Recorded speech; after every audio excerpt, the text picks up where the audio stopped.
கிறிஸ்துவுக்குள் பிரியமானவர்களே, கர்த்தரும் இரட்சகருமாய் இயேசு கிறிஸ்துவின் ஈடு இனிய நாமத்தினாலே உங்கள் யாவருக்கும் என் அன்பின் வாழ்த்து தெரிவித்துள்ளேன். தேவன் அருளிய அப்பம் பிரேயர் மினிஸ்டர் மூலியமாக உங்களோடு சந்திப்பதில் மிகுந்த மகிழ்ச்சி அடைகிறேன். தினம்தோறும் தூங்கும் முன்பாக பரிசுத்த வேதாந்தத்தில் நாம் ஒரு பகுதியை தியானித்து நம்முடைய குடும்ப பாதுகாப்பிற்காக நாம் ஜெபிக்கிறோம். லெந்து காலத்திலே உபவாச நாட்களிலே உபவாசத்தோடு யாரெல்லாம் இருக்கிறீங்களோ, தூங்கும் முன்பாக உபவாச நேரத்திலே என்னென்ன காரியத்திலே மனம் திரும்ப வேண்டும் என்பதை இரவு நேரத்திலே தூங்கும் முன்பாக தியானிக்கிறோம். அதிகால வேளையிலே சிலுவை தியானம், உபவாச நாட்களிலே உபவாச செய்தி அதிகால வேளையிலே நாம் தியானிக்கிறோம், தியானித்து ஜெபிக்கிறோம். கர்த்தருடைய பிள்ளைகள் கேளுங்கள். இந்த இரவு நேரத்திலே யாக்கோபு 1 அதிகாரம் 26, 27 ஆகிய வசனங்களிலே, உங்களில் ஒருவன் தன் நாவை அடக்காமல் தன் இருதயத்தை வஞ்சித்து தன்னை தேவ பக்தி உள்ளவன் என்று எண்ணினால் அவனுடைய தேவ பக்தி வீணாயிருக்கும். திக்கற்ற பிள்ளைகளும் விதவைகளும் படுகிற உபத்திரத்திலே அவர்களை விசாரிக்கிறதும் உலகத்தால் கரைபடாதபடிக்கு தன்னை காத்து கொள்கிறதுமே பிதாவாகிய தேவனுக்கு முன்பாக மாசில்லாத சுத்தமான பக்தியாய் இருக்கிறது. ஹல்லேலூயா. கிறிஸ்துவுக்குள் பிரியமானவர்களே, உபவாச நாட்களிலே நமக்கு ஒரு நல்ல செய்தி. உங்களில் ஒருவன் தன் நாவை அடக்காமல், இந்த 40 நாள் சிலுவை தியானம் மற்றும் தூங்கும் முன்பாக இரவு நேரத்திலே லெந்து காலத்திலே எந்தெந்த காரியத்திலே மனம் திரும்ப வேண்டும், அநேக காரியங்கள் நாம் தியானிக்கிறோம். நாவை அடக்காமல், நாவினாலே ஒரு முழு சரீரமும் கரைபட்டுது. நிறைய குடும்பத்தில் பிரச்சனை எங்கே ஆரம்பிக்கி, வீட்டில் எங்கே சண்டை ஆரம்பிக்கி, புருஷன் பொண்டாட்டி ஏன் பிரிஞ்சு போகிறாங்க, வேலை செய்கிற இடத்துல ஏன் நிறைய பிரச்சனை வருது, பக்கத்து வீட்டில் ஏன் பிரச்சனை வருது, சொந்தக்காரங்களுக்குள்ள ஏன் பிரச்சனை வருது, பிள்ளைகள் ஏன் அம்மா அப்பாட்ட ஏன் ஓயாமல் சில வீட்டில் சண்டை போடுறாங்க, வயசான பாட்டி கூட சில வீட்டில் மாமியார் மருமகள் சொல்லலாம், பிள்ளைகள் நிறைய வீட்டுக்குள்ள ஏன் கஷ்டப்படுறாங்க அப்படின்னு சொல்லி பார்க்கும்போது, நாவை எங்கெல்லாம் அடக்காம இருக்காங்களோ அந்த வீட்டிலலாம் பிரச்சனை வந்துடும். ஒரு 90% பிரச்சனையை நம்ம அடைக்கிடலாம். ஒரு புருஷன் பொண்டாட்டி சண்டை போடுறாங்க, ஒருவேளை இந்த செய்தியை கேட்குற தாய்மாராக இருக்கலாம், ஒரு 2 நிமிஷம், ஒரு 1 நிமிஷம், இல்லை ஒரு 5 நிமிஷம் எதுக்காக வீட்டுக்குள்ள இந்த பிரச்சனை வருது, ஏன் இதை எப்படி சமாளிக்கணும், எப்படி பொறுமையோடு பேசணும் அப்படி சொல்லி ஒரு செகண்ட் அப்படி யோசிச்சாச்சு அப்படின்னா அந்த சண்டை போடுற பிரச்சனையை டக்குன்னு நிப்பாட்டிடலாம். ஏன்னா சில வீட்டில் சண்டை போட்டு பிரிஞ்சு போய் அதுக்கப்புறம் ஜெபக்குறிப்பு வரும். அண்ணே, நான் டெலிவரி போனேன், நான் எங்கள் அம்மா அப்பா வீடு போயிட்டேன், என்னை கூப்பிட வரவே இல்லை, 2 வருஷம் ஆச்சு, 3 வருஷம் ஆச்சு, அவர் இருக்காரா இல்லையான்னு கூட தெரில, ஃபோன் அடித்தா எடுக்க மாட்டேக்காரு, கூப்பிட வர மாட்டேக்காரு. நான் உடனே கேட்பேன், அம்மா அப்பா வீட்டுக்கு எதுக்கு போனீங்க, என்ன சொல்லிட்டு போனீங்க, சண்டை போட்டு போனேன் அப்படிம்பாங்க. சண்டை போட்டு நீங்களா அவங்களா? நான் தான் சண்டை போட்டு போனேன். அப்போ நீங்கள் தானே வீட்டுக்கு வரணும் அப்படிம்பேன். அப்படியே கேட்பேன், ஏன் அது சொல்ல வேண்டியது அப்படின்னா, ஒரு கணவன் மனைவி ஏதோ ஒரு வார்த்தை, ஏதோ ஒரு காரியம், ஏதோ ஒரு பிரச்சனை இல்லாமல் எங்கே தான் வீடு இருக்குது. இப்போ நான்லாம் என் வாழ்க்கையில் சொன்னால் நான் உயிரோடக்கே பெரிய கிருபை. ஆமாம், ஏன்னா எனக்கு நான் கையில் பைபிள் எடுத்து வாசித்து அந்த ஸ்பிரிச்சுவல் வாழ்க்கையில் எனக்கு தெரியாது. நான் சராசரி ஒரு வியாபாரம் பார்த்துட்டு இருந்தேன், காலையிலேருந்து ராத்திரி வரைய வியாபாரம் பார்ப்பேன், அவ்வளோதான். வியாபாரத்தில் இருக்கும்போது கையில் பைபிள் எடுத்து வாசிக்க மாட்டேன். நான் வியாபாரம் பார்த்த இடத்துல ஒரு டிவி வச்சுருந்தேன், நல்ல சினிமா பாட்டு, நியூஸு எதையாவது கேட்பேன்.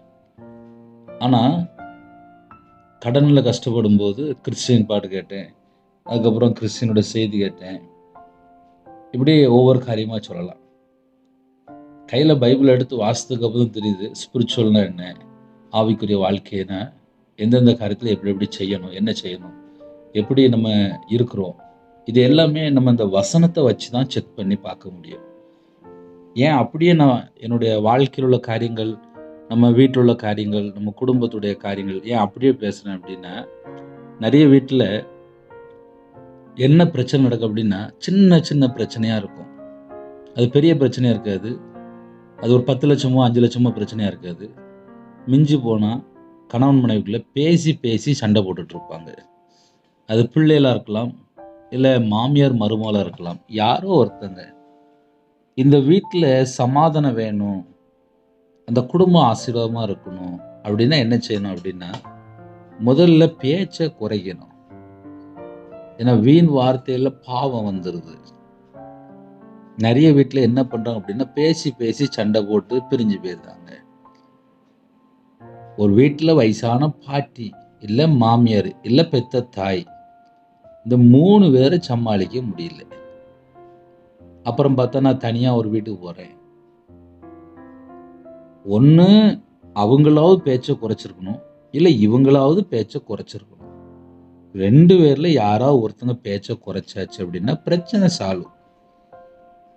இதை ஏன் உங்களுக்கு சொல்லி தரேன் அப்படின்னா, இது நிறைய வீட்டுக்குள்ள கம்ப்ளைண்ட். எப்படி நம்ம வீட்டில் கரண்ட் இல்லை அப்படின்னா கவர்மெண்ட்டுக்கு நம்ம போய் ஒரு எழுதி வச்சுட்டு வருவோம், எங்கள் வீட்டில் கரண்ட் இல்லை அப்படிம்பாங்க. இப்போ ஃபோன் வந்துட்டு டக்குன்னு ஃபோனில் கூப்பிட்டு சொல்கிறோம். கரண்ட் இல்லை அப்படின்னா நம்ம அவங்களுக்கு தெரிவிக்கணும். நம்ம வீட்டில் ஒரு சின்ன பிரச்சனை நடக்குது, அதை என்ன செய்யலாம், எப்படி செய்யணும், ஒரு 2 நிமிஷம் நம்ம யோசித்தாச்சு அப்படின்னா அந்த குடும்பம் சால்வ் ஆயிரும். உங்களில் ஒருவன் தன் நாவை அடக்காமல் நாவை அடக்கினால் 90% பிரச்சனை முடிஞ்சிட்டு. யாரெல்லாம் இந்த செய்தியை கேட்குறீங்களோ, அண்ணா நாங்கள் உபவாச நாட்களில் நாங்களும் உபவாசம் இருக்கிறோம்னே, நாங்களும் எங்கள் வீட்டில் கொஞ்ச நேரம் உபவாசம் இருந்து நல்ல அதிகமாக பைபிள் வாசிக்கிறோம், தேவையில்லாமல் செல்ஃபோன் பார்க்கல, இப்போ தான் நாங்கள் நல்லா கையில் பைபிள் எடுத்து வாசிக்கிறோம், உங்கள் செய்தியை நாங்கள் கேட்குறோம், எங்களுக்கு அது பிரயோஜனமாக இருக்குது. கணவன் மனைவி சந்தோஷமாக இருக்கணுமா, சண்டை போடாதீங்க. சிம்பிள் சொல்லித்தரேன். ஏன்னா என் வாழ்க்கையில் உள்ள நிறைய காரியங்கள் சேர்த்து சொல்லித்தரேன். ஒரு வீட்டில் எப்போ மனைவி அழுறாங்க, எப்போ கணவன் மனைவி பிரிஞ்சு போகிறாங்க அப்படின்னு சொல்லி பார்த்தா, இந்த நாவு தான் நிறைய வீட்டுக்குள்ள பிரச்சனையாக இருக்குது. நான் சொல்கிறது உண்மையா பொய்யா? சில வீட்டில் வாலிப பிள்ளைகள் எனக்கு கல்யாணமே வேண்டாம் அப்படின்னு சொல்லி ஒரு கம்ப்ளைண்ட் வருது. அப்போ என்னன்னு சொல்லி கேட்கும்போது, எங்கள் அம்மா அப்பா வாழ்க்கையே நல்லா இல்லையேனே, அவங்களே எப்போ பார்த்தாலும் சண்டை போடுவாங்க, நானும் கல்யாணம் முடிச்சு நினைச்சு அப்படின்னு சொல்லி சில வாலிப பிள்ளைகள இதயத்துக்குள்ள யாருக்குமே தெரியாமல் ஒரு பயம், எங்கள் அம்மா அப்பா டெய்லி சண்டை போடுவாங்க. அப்போ ஒரு வீட்டில் அம்மா அப்பா சண்டை போடும்போது யார் பாதிக்கு அப்படின்னா பிள்ளைகள் பாதிக்கு. சரி, வீட்டில் மாமியாரும் மருமகளும் ஏதோ ஒரு வார்த்தை, ஒரு பேச்சு தகராறு வந்துட்டு அப்படின்னா அதுக்கப்புறம் அந்த வீட்டில் சந்தோஷம் இருக்காது. எனக்கு ஒரு வீட்டில் ஒரு ஜெபகுறிப்பு வந்துச்சு. என்னன்னு சொல்லி கேட்கும்போது, எனக்கு 65 வயசு பிரதர், நான் உங்கள் செய்தியை கேட்டதுக்கப்புறம் எனக்கு கொஞ்சம் சந்தோஷமாக இருந்துச்சு, அதான் உங்களை கூப்பிட்டேன் அப்படின்னாங்க. இன்றைக்கி நீங்கள் சொன்ன செய்தி எனக்கு கொஞ்சம் தொடப்பட்டுச்சு. அப்போ என்னம்மா அப்படின்னு, 1 கோடி ரூபா வீடு, ஒரே பையன்தான், 2 பேரன், மகா, ஒரு குடும்பமாக கத்தோட கிருபைனாலே ஒரே வீட்டுக்குள்ளே இருக்கிறாங்க. மொத்தம் வீட்டில் ஒரு 4-5 பேர். இந்த 5 பேருக்குள்ளே என்ன இல்லை அப்படின்னா, அம்மாட்ட மட்டும் யாரும் பேசலையா, பையனும் பேசலை, மருமகளும் பேசலை, 2 பேரனும் பேசலை.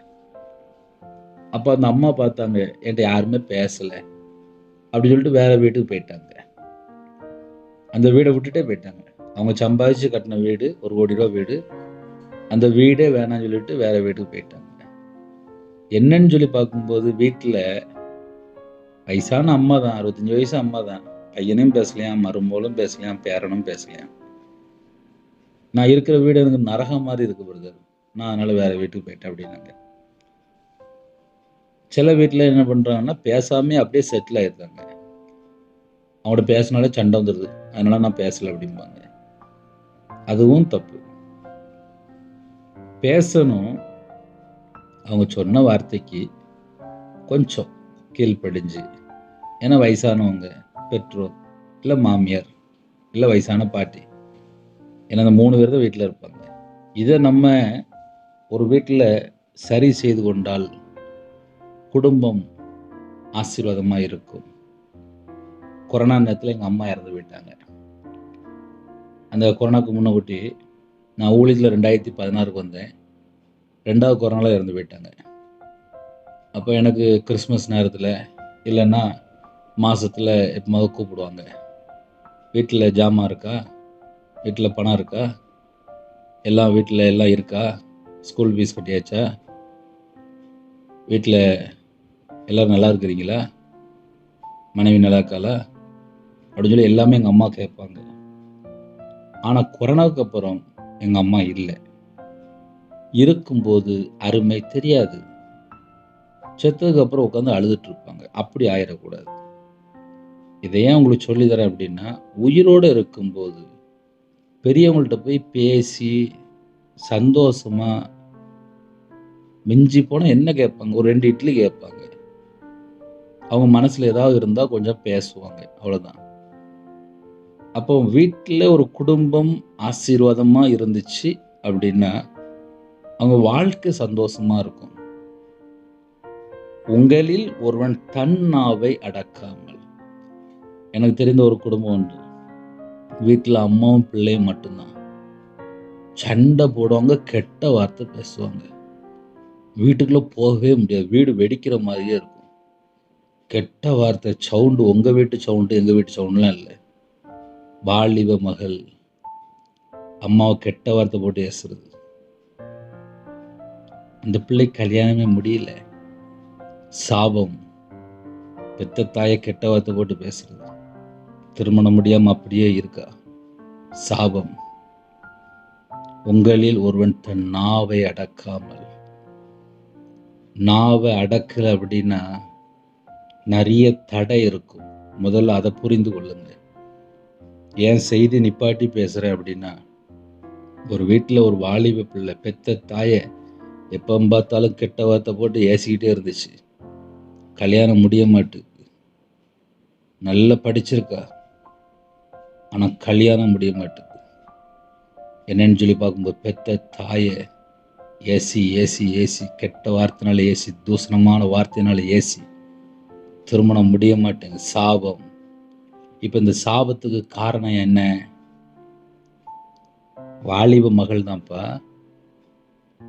அம்மாவை போய் கெட்ட வார்த்தை போட்டு பேசினாகும், அது சாபமாக மாறிடுது. இதை ஏன் உங்களுக்கு சொல்லி தரேன் அப்படின்னா, உபவாச நாட்களிலே ஒரு குடும்பம் சந்தோஷமாக இருக்கணும். நான் வியாபாரத்தில் இருக்கும்போது ஒரு வயசான ஐயா, எனக்கு அதை அடிக்கடி ஞாபகத்துக்கு வரும். அந்த ஐயா சுகர் அதிகமாக இருக்கான், காலில் புண்ணு இருக்குது. அந்த அம்மா வீட்டம்மா சர்ச்சில் எப்போமெல்லாம் பாஸ்டிங் ப்ரேயரோ, சர்ச்சில் என்னெல்லாம் ஒர்க் இருக்கோ உடனே சர்ச்சுக்கு கிளம்பி போயிட்டே இருப்பாங்க. அவங்களுக்கு ஒரு 2 வீலர் இருக்குது, அவங்களுக்கு வண்டி ஓட்ட தெரியும், அதனால் நேராக சர்ச்சுக்கு கிளம்பி போயிடுவாங்க. இந்த ஐயா நேராக வீட்டுக்கு போவார் சாப்பிட. வீட்டில் சாப்பாடு இருக்காது, வீட்டில் சாப்பாடு இல்லைன்னு மறுபடியும் வெளியில் வந்துடுவார். போகும்போது கடைக்கு வருவார், கடைக்கு பேசிகிட்டு இருப்பார். இந்த மாதிரி சர்ச்சுக்கு தான் போகிறேன், எனக்கு சுகர் அதிகமாக இருக்குது, ஒரு 2 சப்பாத்தி இல்லை ஒரு 2 கோதுமை தோசை வச்சுருந்தா நான் பேசாமல் சாப்பிட்டுட்டு இருப்போம்ல அப்படின்னு தான் சொல்லுவார் தவிர, ஆனால் மனைவிட்டு எதுவுமே சொல்ல மாட்டார். அப்போ அந்த குடும்பம் எப்படி இணைந்து வாழுது அப்படின்னு சொல்லி பார்க்கும்போது, என் மனைவி எனக்கு சாப்பாடு தரல, பரவாயில்ல, அதை கொஞ்சம் பொறுத்து கொள்கிறாரு, ஆனால் என்கிட்ட சொல்லுவார். அப்போ ஒரு குடும்பம் வயிறு பசிக்கும்போது அவங்களுக்குள்ள சாப்பாடு வீட்டில் இருந்துச்சுனாலே 90% பிரச்சனை ஆஃப் ஆயிரும். சரி, இந்த 90% பிரச்சனை ஆஃப் ஆகணும், ஒரு குடும்பம் சந்தோஷமாக இருக்கணும் அப்படின்னா நாங்கள் என்ன பிரதர் செய்யணும் அப்படின்னா, வீட்டில் செல்ஃபோன் பார்க்குறத குறைக்கணும். என்னண்ணே செல்ஃபோனுக்கு வந்துட்டீங்க? அப்படி இல்லை, நம்ம செல்ஃபோன் பார்க்குற நேரம் வீடை க்ளீன் பண்ணுற ஒர்க்கோ, இல்லை சமையல் பண்ணுற ஒர்க்கோ, இல்லை நம்ம குடும்பத்திலே ஸ்பிரிச்சுவலில் ஆவிக்குரிய வாழ்க்கையில் வளர தனி ஜெபம் பண்ணுற டைமோ, இல்லை கையில் பைபிள் எடுத்து வாசிக்கிற டயத்தை தான் நம்ம டயத்தை வேஸ்ட் பண்ணி செல்ஃபோனில் உட்காந்துருக்கோம். ஒரு 20 வருஷம் முன்னகுட்டி உள்ள தாய்மார்கள் அந்த வீட்டில் போய் பாருங்கள், வீடு சுத்தமாக இருக்கும். இந்த கடைசி காலத்தில் நிறைய வீட்டுக்குள்ளே போய் பார்த்தா வீட்டுக்குள்ளே தூசி தான் இருக்குது. ஏன்னா எல்லாருமே செல்ஃபோன் எடுத்து ஒவ்வொரு ரூமில் போய் உட்காந்துக்கிறாங்க. சில வீட்டில் தான் வீடு சுத்தமாக இருக்குது. அப்படின்னா என்ன அர்த்தம் அப்படின்னா, நம்ம செல்ஃபோன்லேயோ இல்லை பகலில் மணிக்கணக்காக யார்கிட்டயோ ஃபோன் பேசுகிறதோ, அப்புறம் டெய்லி யார்கிட்டயாவது ஃபோன் பேசிகிட்டு இருப்பாங்க. அது மகா பெரிய ஆபத்து. மகா பெரிய ஆபத்து. ஆபத்தில் ஒரு முக்கியமான ஆபத்து என்னன்னா, உங்களில் ஒருவன் தன் நாவை அடக்காமல் டெய்லி ஒரு மணி நேரம் யார்கிட்டயாவது ஃபோன் பேசிட்டு இருந்தா அது லாஸ்ட்டு பார்த்தா உருப்படாமல் போயிடும். ஏன்னா இப்போ நிறைய குடும்பத்தில் டெய்லி ஃபோனு கையில் இருக்கு சொல்லிட்டு, என்ன சமையல் பண்ணுன, என்ன சாப்பிட்ட, எப்போ எந்திரிச்ச, இதை டெய்லி பேசிட்டு இருப்பாங்க. உபவாச நாட்களில் எப்படி ஆவியில் வளர முடியும்? நம்ம அப்படி கொஞ்சம் யோசித்து பார்ப்போமே. இப்போ ஒரு 55 வயசு ஆயிட்டு, கணவர் வேலைக்கு போயிட்டு வராரு. அம்மாவுக்கும் கொஞ்சம் பலவீனம், ஐயாவுக்கும் பலவீனம். இவங்க வீட்டில் எப்போ பார்த்தாலும் டிவி ஓடிக்கிட்டே இருக்கு. டிவி ஓடிட்டே இருக்கும்போது ஐயா ரொம்ப டயர்டில் வருவார். அம்மா பார்த்தா டிவி பார்த்துட்டு இருக்கும். அம்மாவுக்கும் டயர்டு, ஐயாவுக்கும் டயர்டு. அவங்க 2 பேரும் உட்காந்து டிவியே தான் பார்த்துட்டு இருப்பாங்களே தவிர, அந்த டிவி ஆஃபில் இருந்தால் தான், ஏம்மா நீ சாப்பிட்டியா அப்படின்னு சொல்லி ஒருவர் பேச முடியும். அப்போ வீட்டுக்குள்ளே இந்த செல்ஃபோனோ டிவியோ நிறைய குடும்பத்தில் அது ஆபத்தாக மாறிடுது. அதனால் வீட்டில் உள்ள பெற்றோர், தகப்பனார், முதியோர், வாலிப பிள்ளைகள், குடும்பத்தை யாரெல்லாம் நீங்கள் நடத்துறீங்களோ நம்ம எல்லாருக்கும் சேர்ந்து தான். ஏன்னா வீட்டில் மனைவி எப்போ என் புருஷன் வரும்னு சொல்லி காத்துட்டு இருப்பாங்க. புருஷன் வந்த உடனே செல்ஃபோன் எடுத்து உள்ளே போயிட்டே இருந்தார் அப்படின்னா மனைவி நினைப்பாங்க, என்கிட்ட பேசவே இல்லை அப்படின்னு நினைப்பாங்க. அப்போ பேச வேண்டிய காரியம் இருக்குது, அடக்க வேண்டிய காரியம் இருக்குது. எதை எப்படி பேசணும்? உங்களில் ஒருவன் தன் நாவை அடக்காமல் ஒரு குடும்பம் ஆசீர்வாதமாக இருக்கணும் அப்படின்னா இது ஃபார்முலா. எப்படின்னே ஃபார்முலா அப்படின்னா, ஒரு வீடு சந்தோஷமாக இருக்கணும். ஒரு 8 மணி ஆச்சுன்னா பாட்டு படித்து ஜெபம் பண்ணணும். பிள்ளைகள் செல்ஃபோனில் உட்காந்தா பாட்டு படித்து ஜெபம் பண்ண வராது. அம்மாமார் நாடகம் பார்த்தா பாட்டு படித்து ஜெபம் பண்ண முடியாது. பகலில் எல்லா வேலையும் முடித்து வச்சுட்டு சாயங்காலம் சீக்கிரமாக சாப்பிட்டா தான் நைட்டு 8 மணிக்கு பாட்டு படித்து ஜெபம் பண்ண முடியும். பகல் நேரத்தில் எங்கேயாவது டயத்தை வேஸ்ட் பண்ணிவிட்டு அப்புறம் 1 மணி நேரம் ஃபோனில் பேசினா நைட்டு ஃபேமிலி ப்ரேயர்லாம் பண்ண முடியாது. அப்புறம் தண்ணி ஜெபம் பண்ண முடியாது. அப்புறம் கையில் பைபிள் எடுத்து வாசிக்க முடியாது. அப்போ நாவை அடக்கினா மட்டும்தான் ஸ்பிரிச்சுவல் க்ரோத் இருக்கும். நான் நைட் நேரத்தில் உட்காந்து பைபிள் வாசிப்பேன். 2015 அப்புறமே என்னுடைய வாழ்க்கையில் ரொம்ப பைபிள் வாசிப்பேன். எனக்கு நான் சின்ன வயசில் வேலைக்கு போனதுனால கொஞ்சம் பைபிளை எழுத்து கூட்டி வாசிப்பேன். ராத்திரி ஒரு 9 மணி 10 மணிக்கு உட்காந்தேன் அப்படின்னா காலையில் 2 மணி 3 மணி 4 மணி ஆயிரும். என் மனைவி ரொம்ப அமைதியாக இருப்பாள்.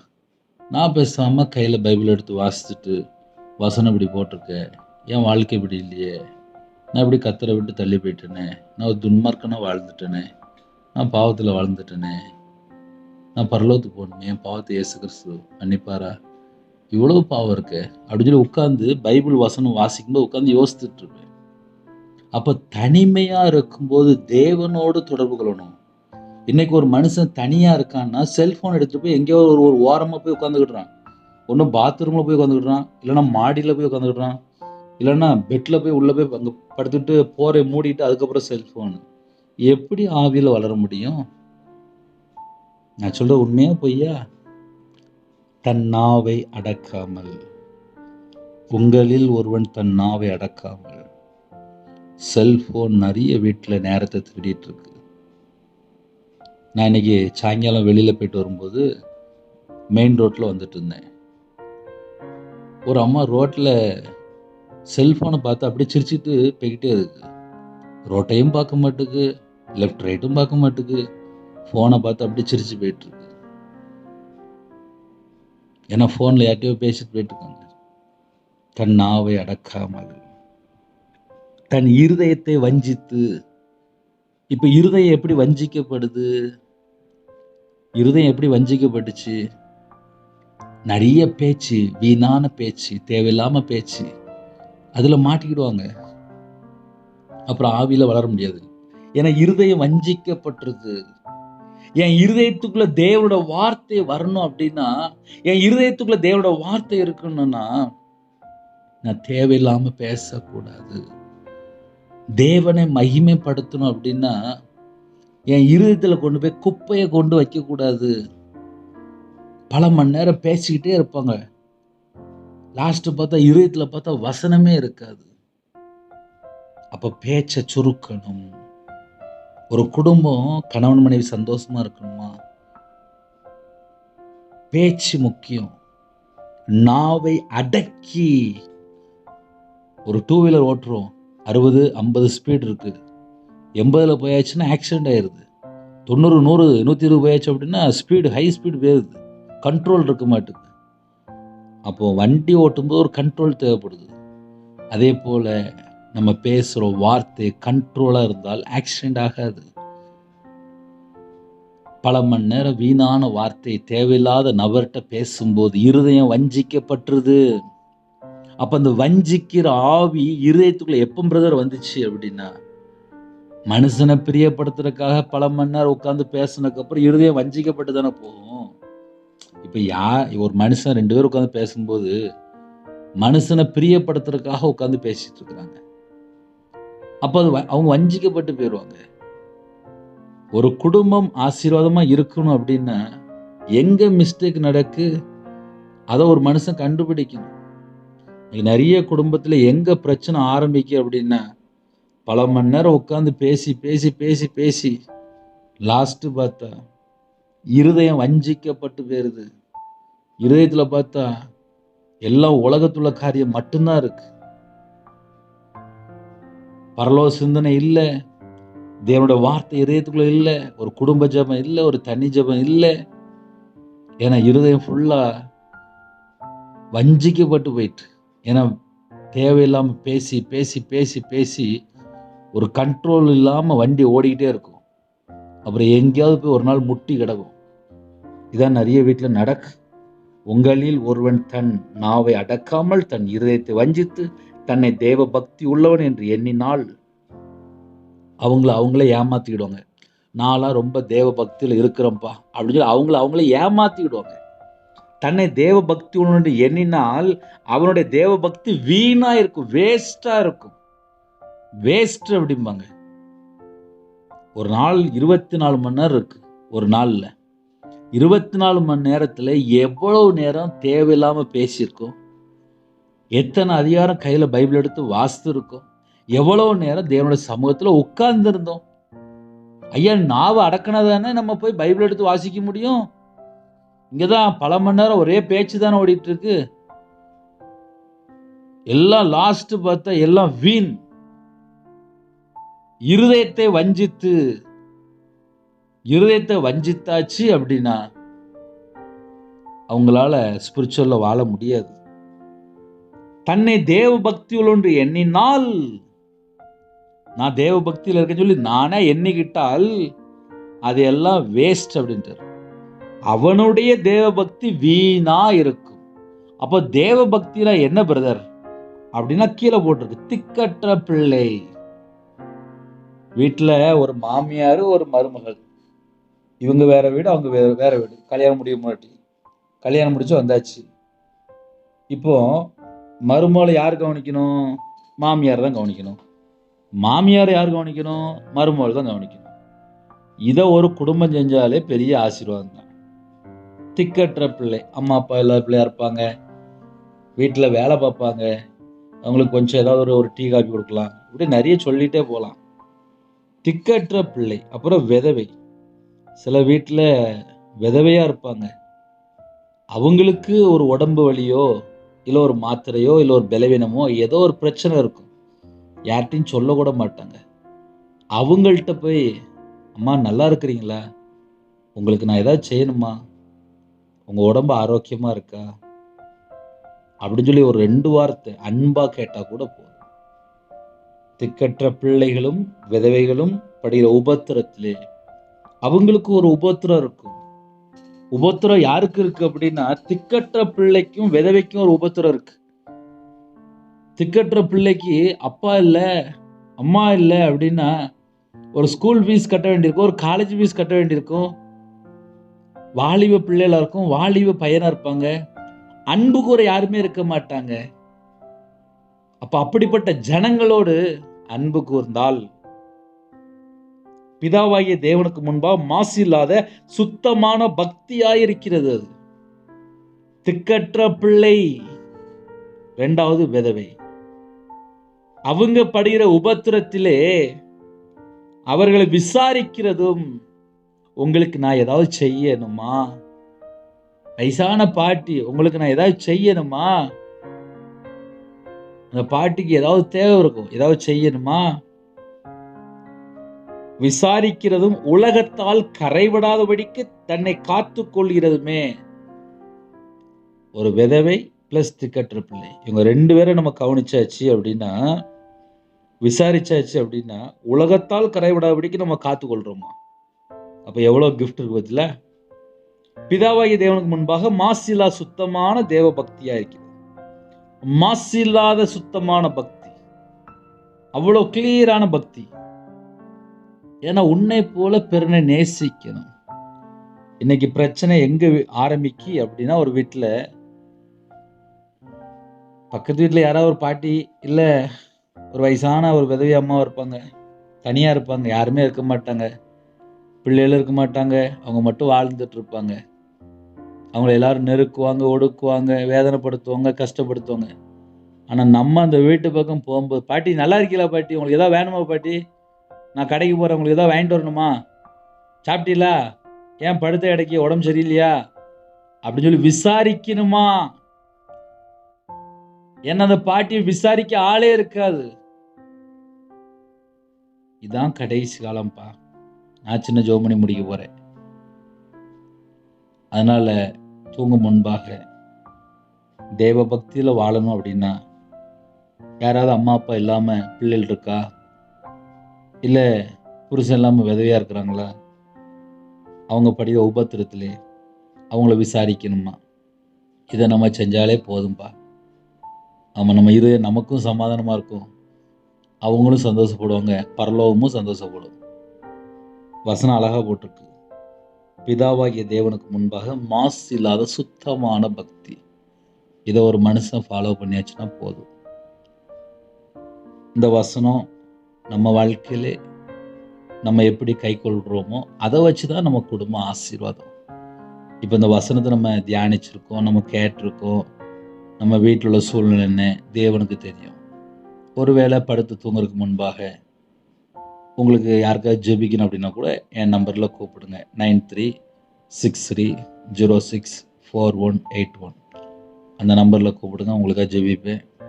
உபவாச நாட்களில் யாரெல்லாம் இருக்கிறீங்களோ, செல்ஃபோனு டிவி இதெல்லாம் வீட்டில் குறைச்சிட்டு வீட்டில் இருக்கிறவங்களோட அன்பு கூறுங்க.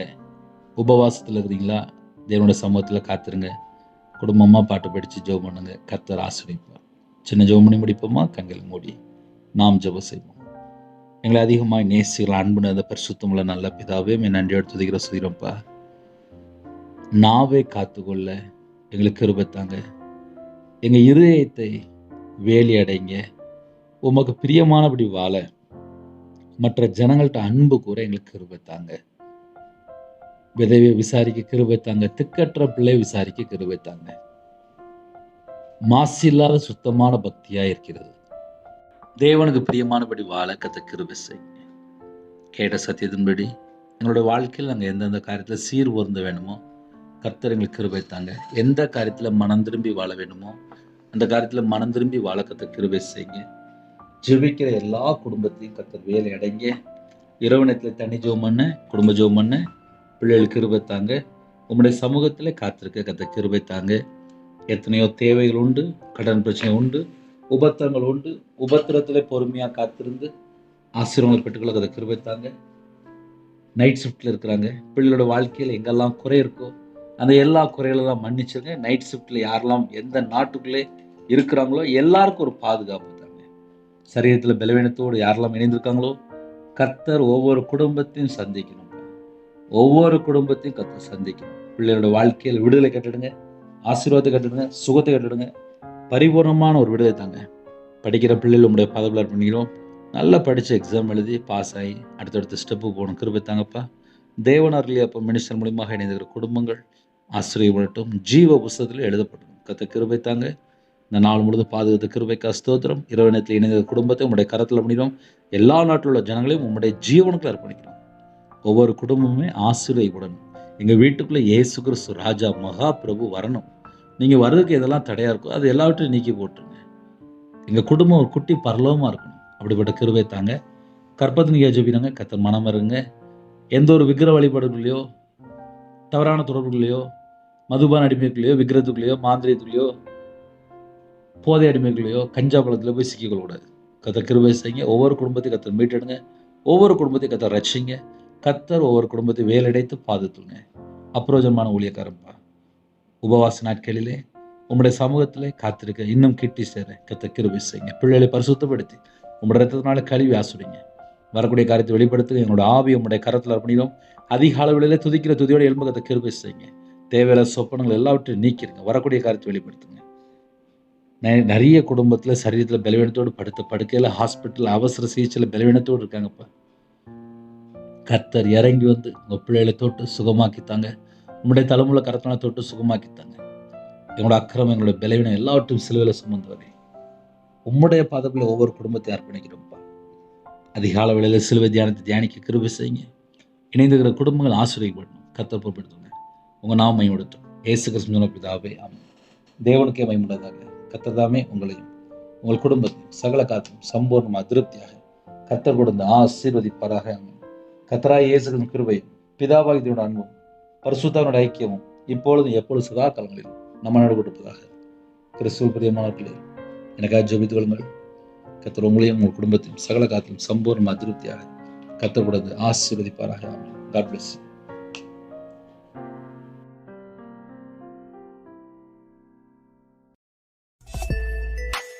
Thanks for watching. Please subscribe our channel. Click the like and share. Click the bell. God bless you.